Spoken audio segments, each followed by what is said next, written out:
Hey everyone, welcome back to the SCOM channel and our weekly encouragement video. This week, we're going to take a look at a parable found in Luke chapter 12.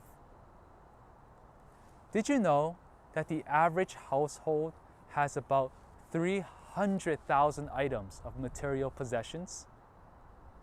Looking at my own storage, I have books, clothing, phones, and video game consoles that continue to build up in my life. With increasing amounts of possessions, a lot of people are looking at their living environment and wish that they had a bigger home office, a larger kitchen, or a nicer home entertainment space just to fit all of their possessions. As we go through life and gain more wealth, it is common to desire a bigger home, a nicer car, and an upgrade to our quality of life. But when does this desire become unhealthy? That is a question that I have been pursuing as we look at our quality of life. When we find ourselves convinced that life will only be better if we have more possessions, let us be reminded of Jesus' warning to us in Luke chapter 12. This chapter and the current sermon series on Philippians, led by Pastor Vic, reminds us to be on guard against pursuing a possession and performance-driven life.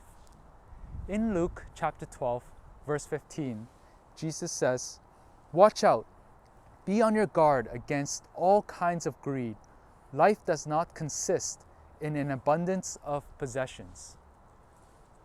Greed is an intense desire to have more of something. When the desire to have more possessions and riches becomes our idol, it gets in the way of our relationship with God. We chase after possessions because we believe in that promise that those possessions will provide joy, rest, and security.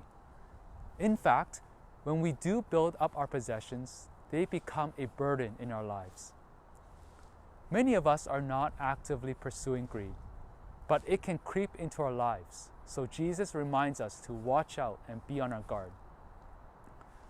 In Luke chapter 12, verse 16 to 21, Jesus shares the parable of a rich fool who has accumulated so much stuff that he decides to build a bigger barn so that he can enjoy life.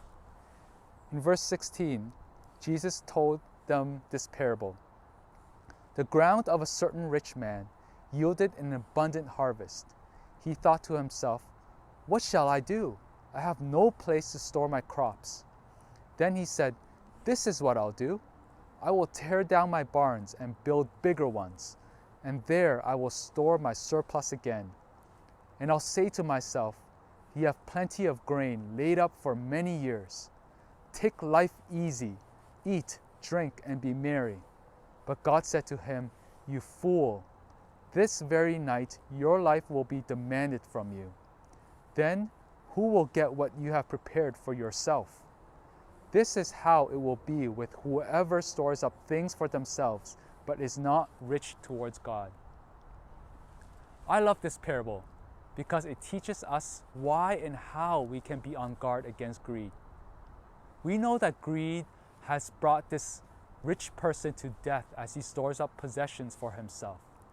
To guard against greed, we need to be rich towards God. And we can be rich towards God in a couple of ways. The first is to acknowledge that God is the provider of our abundance. Every good gift and possession comes from Him. If you look at the passage again, count how many times the rich fool concerns only himself with his possessions.